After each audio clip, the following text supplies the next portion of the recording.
आपल्या वागण्यात आणि बोलण्यात खूप फरक आहे. आपण सांगतो एक आणि करतो एक. पोराला सांगायचं व्यसन करू नये, घरात असा बोर्ड लावून ठेवायचा व्यसन करू नये, आणि घरी गेल्यानंतर बापानच पोराला म्हणायचं जा जरा चुलीव सिगरेट पिटून आण. चला ते पोरग असं येते जसं ऑलिम्पिकची ज्योत घेऊन आले बापाकडे. ते बाप कानातनं धूर काढतो, नाकातनं धूर काढतो, हे सगळ्या गावात सांगते एक नंबर बाप जादूगार. कृती आणि विचार यात गफलत झाली. तुम्ही जो विचार करता तसं तुम्हाला वागता येईल का? म्हणजे मी नेहमी सांगत असतो, तुम्ही जे पेराल ते उगवते.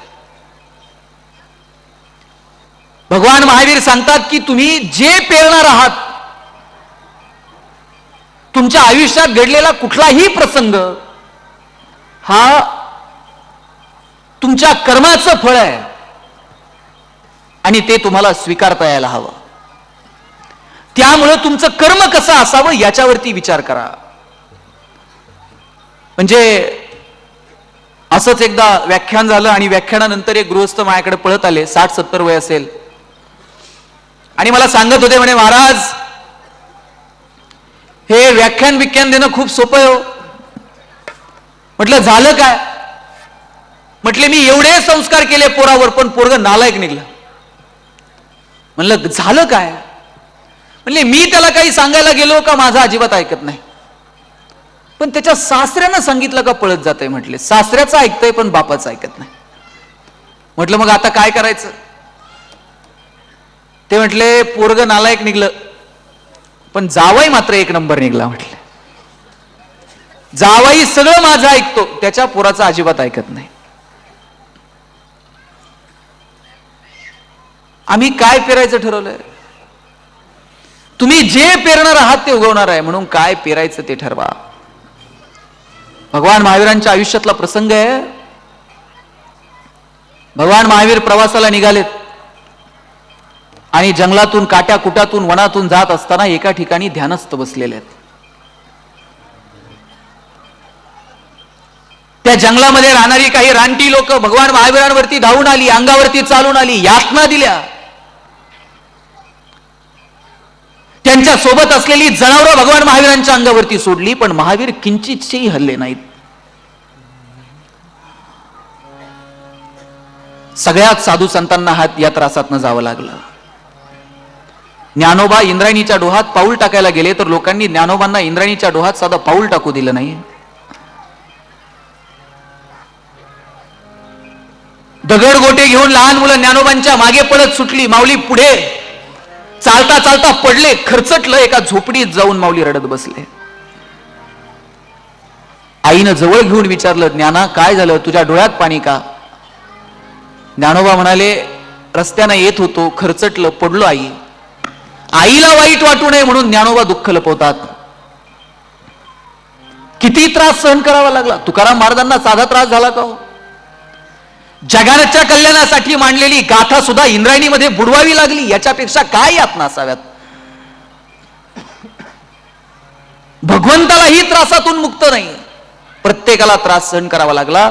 भगवान महावीरांना सुद्धा तो चुकलेला नाही. हातातली जनावरं भगवान महावीरांच्या अंगावरती सोडली, लचके तोडले, पण महावीर भगवान किंचितशेही ध्यानातून हल्ले नाहीत. एवढंच काय, आपण आरडाओरडा करून सुद्धा हा लक्ष देत नाही. म्हणून एका रानटी माणसानं काटेरी वनस्पती उचलल्या, तोडल्या आणि भगवान महावीरांच्या दोन्ही कानात ठोकून प्रचंड वेदना झाल्या, नखशिखांत वेदना झाल्या, पण महावीर किंचितशेही डगमगले नाहीत. ध्यानातून ज्यावेळेस ते बाहेर आले त्यावेळेस त्यांनी पाहिलं की आपल्या कानामध्ये रक्त वाहत आहे. ते तसेच गावाकडे चालत निघाले. एका दारात जाऊन पोहोचले. एका माणसानं पाहिलं की भगवान महावीर साक्षात समोर उभे आहेत आणि त्यांच्या कानामध्ये एका वैद्याकडे घेऊन गेले. त्या वैद्याकडून त्या कानातल्या त्या काटेरी वनस्पती बाजूला केल्या आणि भगवान महावीरांना विचारलं की महावीर, आपण त्याला शोधून आणूयात. कुणी तुम्हाला हा त्रास दिला त्याच्यावरती आपण कठोर शासन देऊयात. भगवान महावीर म्हणाले, हे माझ्याच कर्माचं फळ आहे. पूर्वजन्मात मी एका जन्मात राजा होतो. एक संगीत सभा सुरू होती आणि त्या संगीत सभेमध्ये मी तिथल्या एका पहारेकराला सांगितलं होतं, मला झोप लागल्यानंतर ही संगीत सभा थांबव. मी झोपी गेलो. त्या संगीत समारंभ थांबवावा हे त्या पहारेकराच्या लक्षात आलं नाही. त्यानं माझं बोलणं नीटसं ऐकलं नाही, म्हणून शासन म्हणून मी त्याच्या कानामध्ये शिस ओतलं होतं. त्या जन्माचं पातक आहे, कधीतरी फेडावं लागणार आहे. म्हणजे आपल्या आयुष्यात आपल्या वाट्याला आलेलं एवढेस दुःख सुद्धा आपण तर लगेच मोकळे होतो, देवा एवढं केलं आणि हे वाट्याला दिलं. आपल्या आयुष्यात आलेला प्रत्येक क्षण, प्रत्येक प्रसंग हे आपल्या कर्माचं फळ आहे, हे भगवान महावीरांनी या कथेतनं सांगितलं. म्हणून भगवान महावीर हे इतरांपेक्षा वेगळे वाटतात. भगवान महावीरांनी आपण दोन मुद्दे पाहिले. पहिला मुद्दा, स्त्री बंदिवान असलेल्या स्त्रीला बाजूला तिला मुक्त केलं. आणि दुसरा, प्राणी मात्रांवरती दया करा. आज आपण माणसं आहोत, आपला एकमेकांवरती विश्वास उरला नाही, तर प्राणी मात्र तर खूप लांबची गोष्ट आहे. एक मी उदाहरण सांगेल. एक माणूस पळत पळत, त्याच्या मागे वाघ लागला होता म्हणून पळत पळत जाऊन झाडावर चढला. झाडावर एक अस्वल होतं. याला वाटलं आपण वाघातून सुटलो ना अस्वलाच्या तावडीत जाऊन सापडलो. यानं अस्वलाला हात जोडले आणि म्हटला, घरी बायका पोरत, काही कर, कृपा कर, पण मला वाघाच्या काय तावडीत देऊ नको. अस्वल म्हटला, ठीक आहे बाबा, मी तुला वाचवतो. वाघ खालून बघतोय. वाघ शेवटी अस्वलाला म्हटला, आपण दोघंही जंगलातले आहोत, तुला माणसाचं काय घेणं देणं, त्याला खाली ढकल, मी तुला सोडून देईन. माणूस मात्र विनवण्या करायला लागला. अस्वल म्हटला, नाही, मी शब्द दिलाय माणसाला की मी तुझे प्राण वाचवेल, काही झालं तरी मी याला ढकलणार नाही. वाघ खालीच वाट बघतोय. 2-5 तासानंतर अस्वल झोपी गेलं, माणूस जागाच. मग वाघ माणसाला म्हणला, बघ म्हणला, मला भूक लागलीये, तू अस्वलाला खाली ढकल, मी तुला जाऊन देतो म्हटला. माणूस म्हटला, कॉम्प्रोमाइज, 2 मिनिटात ढकलतो म्हणला. माणसानं अस्वल ढकललं, अस्वलानं दुसऱ्या फांदीला पकडलं. अस्वल म्हटला, मी तर वाचलो, पण आयुष्यात एक शिकलो म्हणला, प्राण्यांवर विश्वास ठेवावा पण माणसावर ठेवू नये. आपण इतके घसरलो, आपण इतके कृतज्ञ झालो. अरे वासरू जर जन्माला आलं तर गाय सुद्धा चाटते त्या वासराला. वासरू जर पळत आलं तर गाईला सुद्धा पाना फुटतो. अरे जनावरांना सुद्धा प्रेम वाटावं, जिव्हाळं वाटावं, आणि आपण माणसं आहोत, आपण ते विसरून गेलो.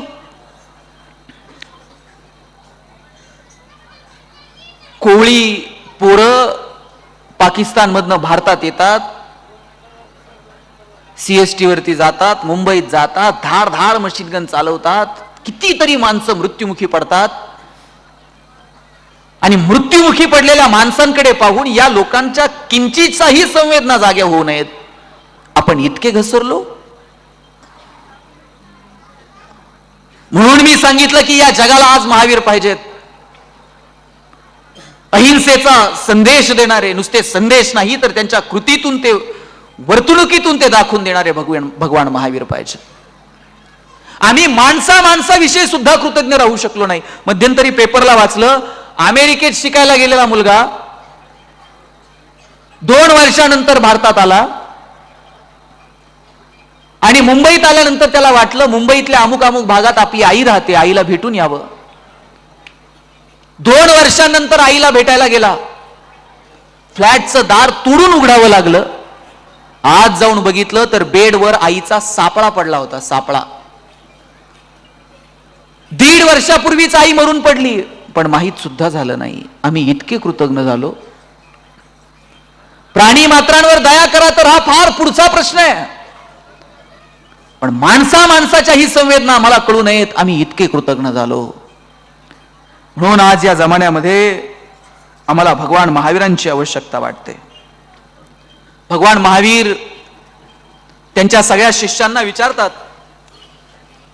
की बाबांनो, साप असतो, साप हा साप कातीन का टाकतो? आणि मग भगवान महावीरांचे शिष्य सांगायला लागतात की सापाच्या डोळ्यावरती कातडी येते, त्याला दिसत नाही म्हणून तो काट टाकतो. भगवान महावीर शिष्यांकडे पाहून हसतात आणि म्हणतात, आपल्या सगळ्यांच्या डोळ्यावर अशी कातडी तर आलेली नाही ना? ती अहंकाराची असेल, व्याभिचाराची असेल, स्वार्थाची असेल. ही कातडी टाकवावी आणि सत्याच्या मार्गावरती चालावं. इतक्या साध्या साध्या उदाहरणांतून भगवान महावीर त्यांच्या शिष्यांना पटवून द्यायचे. म्हणून भगवान महावीर ज्यांनी प्राणी मात्रांवरती दया करा हा संदेश दिला, 28व्या वर्षांपर्यंत कुटुंबात राहिले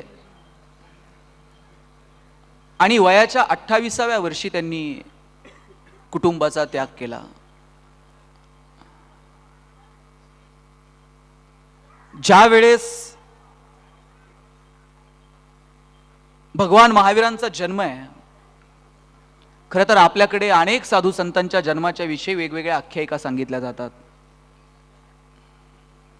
पण भगवान महावीरांचे आईवडील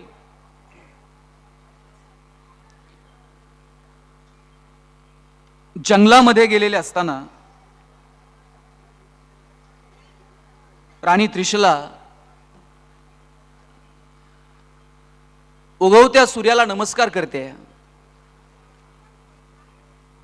राजा सिद्धार्थ त्यांच्या सोबत आहेत आणि त्या सूर्याला नमस्कार करत असताना जणू त्या सूर्यातून ऋषभदेव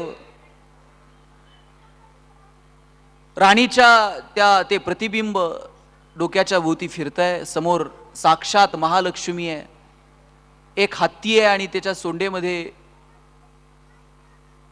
एक पांढरं फूल आहे, कमळ फूल आहे. अशा प्रकारचं दृश्य राणीच्या समोर उभं आहे. अशाच प्रकारचं स्वप्नही राणीला पडावं आणि मग त्या काळात स्वप्नांचे अर्थ सांगण्यासाठी काही विद्वानांना बोलवलं जायचं. आणि मग अशा प्रकारचं स्वप्न, अशा प्रकारचा भास, अशा प्रकारचं चित्र राणीच्या डोळ्यासमोर उभं आहे. याचा काय अर्थ असू शकेल? मग स्वप्नाचा अर्थ लावणाऱ्या अनेक विद्वानांनी राजाला येऊन सांगितलं, राजन, तुमच्या पोटी असं मूल जन्माला येणार आहे, त्याच्या 2 शक्यता वर्तवता येतील. त्याने जर क्षत्रिय धर्म स्वीकारून हातात शस्त्र उचललं तर तो जगज्जेता ठरेल आणि हातात शास्त्र घेऊन जर त्यानं मार्गाक्रमण सुरू केलं तर साऱ्या जगाला तो अहिंसेचा मार्ग सांगेल.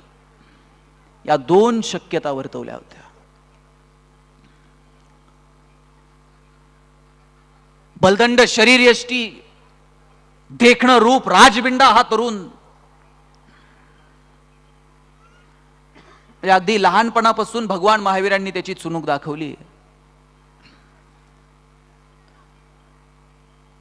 वर्धमान नाव तेही का ठेवलं तर ज्या वेळेस भगवान महावीर आईच्या पोटात आहेत त्याच वेळेस राज्यातून अनेक लोक येऊन राजाला सांगत होते की राजन, या वर्षी पाऊस पाणी भरपूर आहे,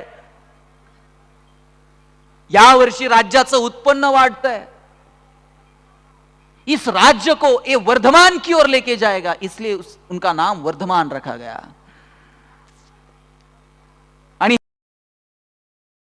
हे वयाच्या 8व्या वर्षी गुरुग्रही गेले शिकायला. पहा, देव असू, देवाचा अवतार असू, साधू संत असू, कुणालाही गुरु चुकलेला नाहीये. योग्य दिशा दाखवण्यासाठी गुरुची अपेक्षा व्यक्त केलेली आहे. भगवान महावीर सुद्धा, भगवान श्रीकृष्ण सुद्धा आश्रमात जाऊन ज्ञान ग्रहण केलं, रामानं ग्रहण केलं.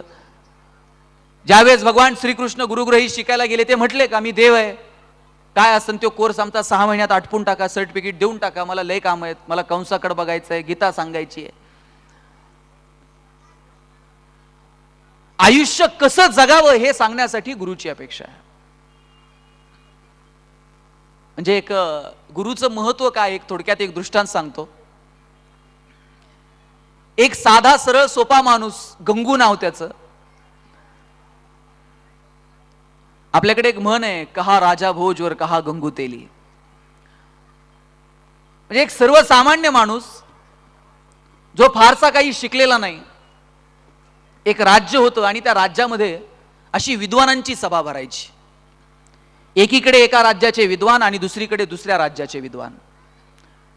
आणि मग एखाद्या विषयावरती चर्चा व्हायची आणि जो विद्वान श्रेष्ठ ठरेल त्या विद्वानाचा दोन्ही राजे एकत्र येऊन सत्कार करायचे. एका राज्याचे गुरु येऊन व्यासपीठावरती विराजमान झालेत आणि एका राज्याचे गुरु काही कारणास्तव येऊ शकले नाही.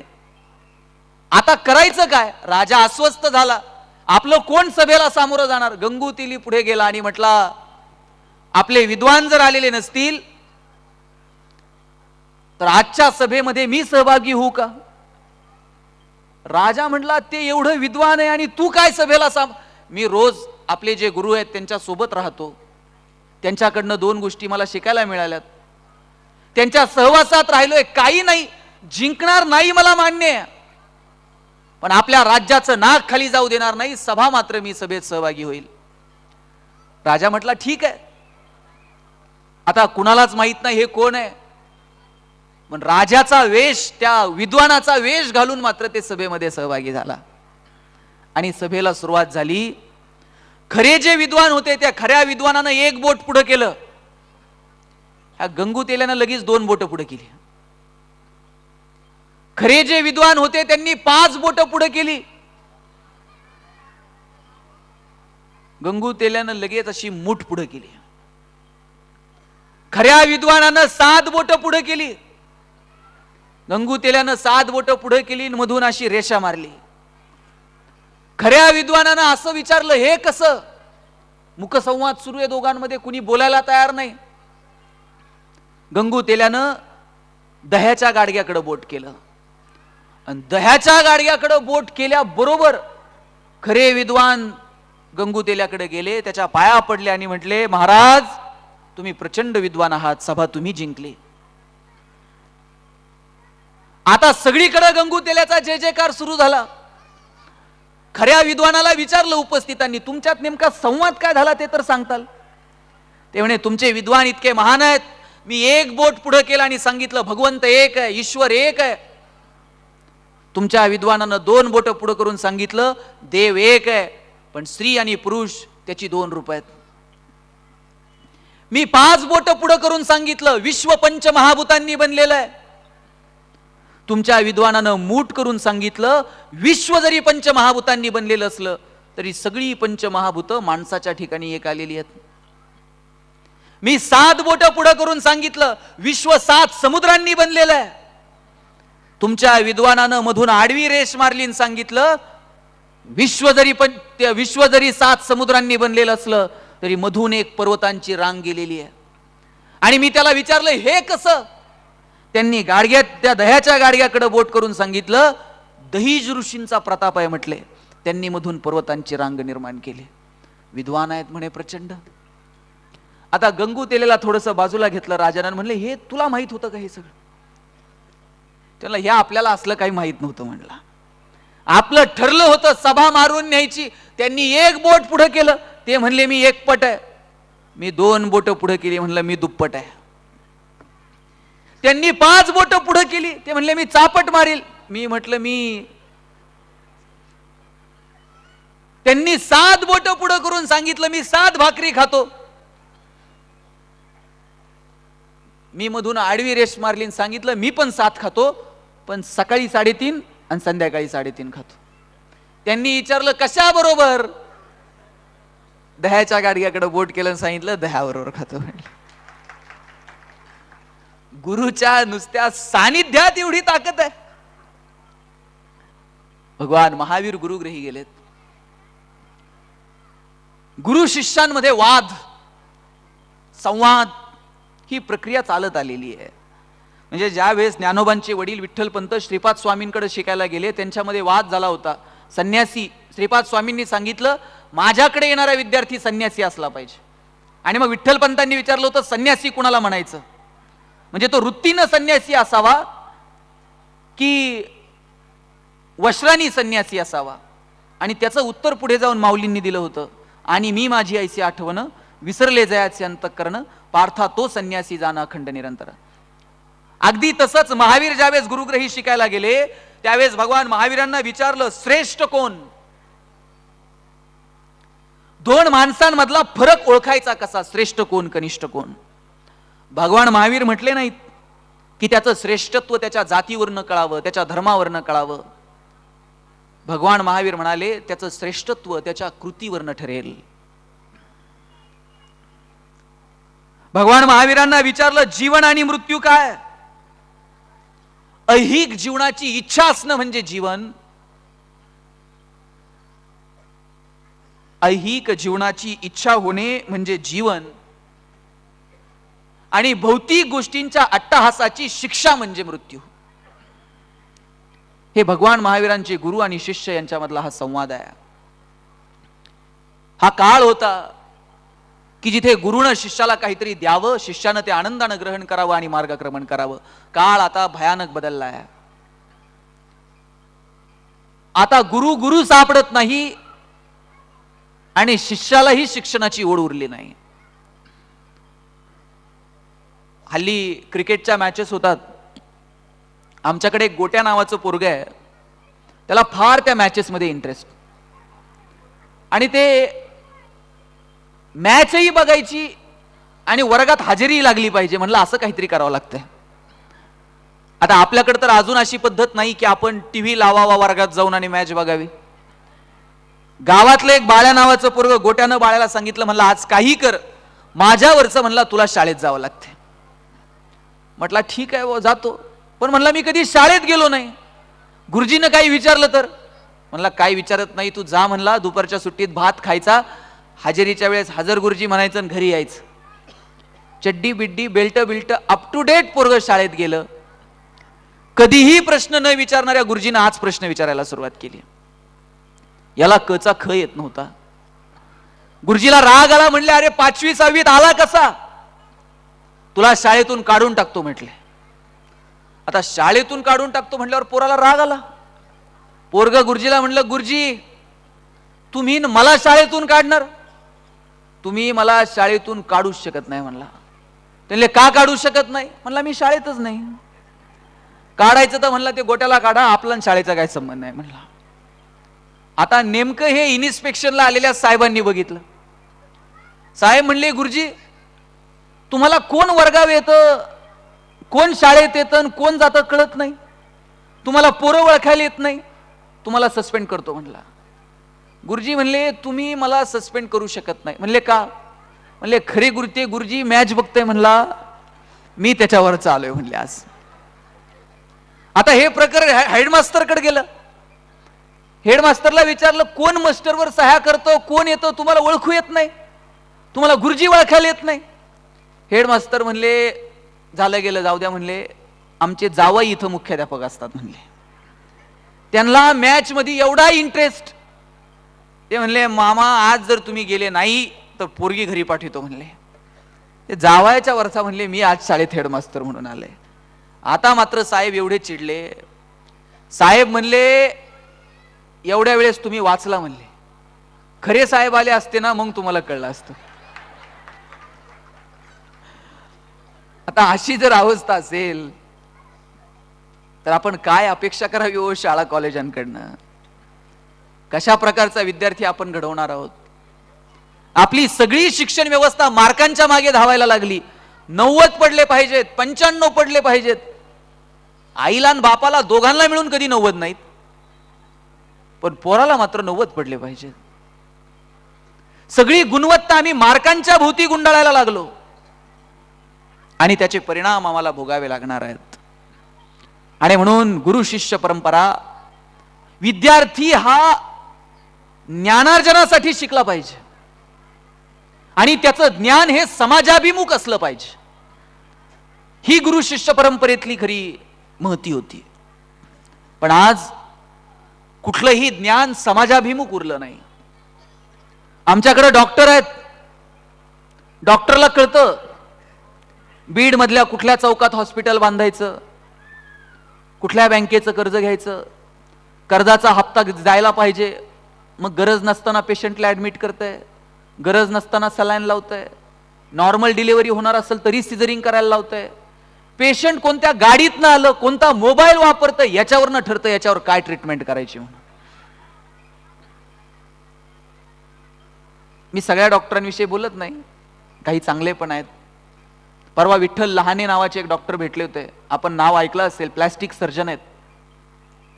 रोज 4 सर्जरी मोफत करतात. विचारलं डॉक्टर साहेब का मोफत करता सर्जरी? म्हणे लहानपणी माझ्या आईनं मला शेजारच्या मावशीकडनं साडी आणायला लावली होती. मी साडी घेऊन आलो, आईला दिली. आईनं 2 दिवसानंतर घडी घालून धुवून माझ्याकडे दिली आणि सांगितलं जा शेजारच्या मावशीला देऊन ये. मी देऊन आलो. येताना मनात विचार आला की आईनं शेजारच्या मावशीची साडी का मागितली. आईला विचारलं आई शेजारच्या मावशीची साडी का मागितली? आई म्हटली लग्नाला जायचं होतं, लग्नाला घालून जावी अशी एकही साडी माझ्याकडे नव्हती, म्हणून शेजारच्या मावशीची आणली. टचकन डोळ्यात पाणी आलं. आईला लग्नाला घालून जावी अशी एकही साडी नसावी. एवढं मोठं व्हायचं, आईनं रोज नवीन साडी घातली पाहिजे. डॉक्टर झालो, एवढे पैसे मिळतात, माझी आई रोज नवीन साडी घालू शकते. रस्त्यानं जाताना एक मुलगी पाहिली, तिचे 2 ओठ फाटलेले होते आणि तिचं लग्न जमत नव्हतं. तिचं लग्न जमत नाही हे दुःख तिला विचारण्यापेक्षा तिच्या बापाला किंवा भावाला विचारावं. पोरीला बोलून घेतला आणि सांगितलं बाई आपण तुझी प्लॅस्टिक सर्जरी करू, ओठ जोडू, छान दिसशील. पोरगी म्हटली माझ्या वडिलांकडे एवढे पैसे नाहीत. डॉक्टर म्हटले वडिलांना घेऊन ये. वडिलांना समजावून सांगितलं खर्च करू नका, पैसे देऊ नका, माझ्या आयुष्यातला फक्त अर्धा तास खर्च करायचा आहे.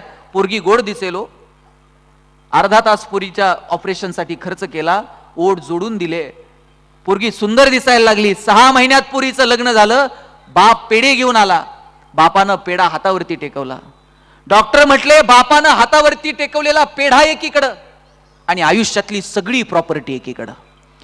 त्या दिवशी ठरवलं रोज 4 पेढे कमवायचे, रोज 4 सर्जरी मोफत करतो. डॉक्टर सांगत होते माझे वडील 90-92 वर्षाचे आहेत, पण तरुणाला लाजवेल असं तरतर तरतर हवेत चालतात. वडिलांना विचारलं बाबा एवढ्या हवेत का चालता? वडील म्हटले मी पद्मश्री डॉक्टर तात्याराव लहाने आणि प्लॅस्टिक सर्जन विठ्ठल लहानेचा बाप आहे. हवेत नाही चालणार तर काय चालणार म्हटलं. बापाला हवेत चालावं वाटलं पाहिजे, इतकं सुंदर कर्तृत्व पोरांचं असावं. ज्या दिवशी तुमचं ज्ञान समाजाभिमुख होईल ना, इंजिनियर जन्माला येतील, FSI किती, TDR किती, किती स्क्वेअर फीटनं विकायचं, रेरात रजिस्टर कसं करायचं, GST कसा फाईल करायचा कळतंय हो इंजिनियरला. पण पालिकेच्या रस्त्याचं काम चालू असताना सिव्हिल इंजिनियरला वाटलं पाहिजे 2 मिनिट रस्त्यावरती थांबावं, पालिकेचा रस्ता सुद्धा माझा आहे. मी त्या इंजिनियरला विचारावं जरा इस्टिमेट दाखव बघू दे मला. ज्ञान समाजाभिमुख होणं गरजेचं आहे. जोपर्यंत ज्ञान हे निवळ आणि निवळ पोटाचं हितभर खळगं भरण्याचं साधन म्हणून पुढे येईल, तोपर्यंत त्या ज्ञानाचा उपयोग नाही. आणि म्हणून संत परंपरेला तुमचं ज्ञान समाजाभिमुख होणं अपेक्षित होतं. ते ज्ञान समाजाभिमुख होईल का, मला वाटतं याची काळजी आपण घ्यायला हवी. भगवान महावीर त्यांच्या कृतीतनं त्यांनी हे ज्ञान तुमच्या माझ्या समोर समर्पित केलंय. लहानपणी खेळता खेळता एक चंडक कौशिक नावाच्या एका नागाची कथा वारंवार येते. हा चंडक कौशिक इतका विषारी होता की त्याचा उल्लेख करताना असं म्हटलंय की त्यानं चावणं तर बाजूला, त्या चंडक कौशिकनं असं नुसतं रागानं बघावं आणि माणसं मरावीत, इतका तो विषारी होता. अतिशयोक्ती असेल पण नजरेत सुद्धा विष असतं की नाही. तुमच्याकडे तुमच्या घरातला नोकर चाकर एखादा येतो, तुम्ही असं रागानं त्याच्याकडे बघता आणि तो मान खाली घालतो. महावीर म्हणतात, जिस समय आपकी नजर किसी की ओर उठे और वो शर्मिंदा हो जाए, सोच लेना आपको सुधारने की आवश्यकता है। और आप किसी नजर से किसी को देखे और वो मुस्कुराए, समझ लेना आप प्रभू की ओर चल चुके हैं। तुमच्या नजरेमध्ये इतकं सामर्थ्य असावं, तुम्ही कुणाकडे तरी पाहावं आणि त्यानं स्मित हास्य द्यावं, इतकी तुमच्या नजरेत जादू असावी। हे चंडक कौशिकनं नुसतं असं बघावं आणि माणसं मरावीत इतकं विष होतं। आणि हा नाग भगवान महावीरांना चावतोय आणि तो जिथे जिथे चावेल तिथून रक्त नाही दूध बाहेर पडावं। तो नाग सुद्धा शरण आला भगवान महावीरांना। खेळता खेळता लहान मुलांमध्ये एका राक्षसानं रूप धारण करावं आणि त्या लहान मुलांना भीती दाखवावी। भगवान महावीर त्या राक्षसाच्या पाठीवरती बसले आणि अख्ख्या नगरीतून त्याला फिरवलं। लोक म्हणाले या नागाला मारा, लोक म्हणाले या राक्षसाला मारा। भगवान महावीर म्हणाले याला मारून उपयोग नाही, याला क्षमा करावी आणि त्याला त्याच्या वाटेनं जाऊ द्यावं। आणि आश्चर्य असं, तो नाग, तो राक्षस सुद्धा भगवान महावीरांपुढे हात जोडून उभा राहावा आणि त्यानं म्हणावं, मैं याचक हूं, मुझे आपके भक्तों के श्रेणी में मेरा स्वीकार करो। इतकं सुंदर भगवान महावीरांचं चरित्र आहे।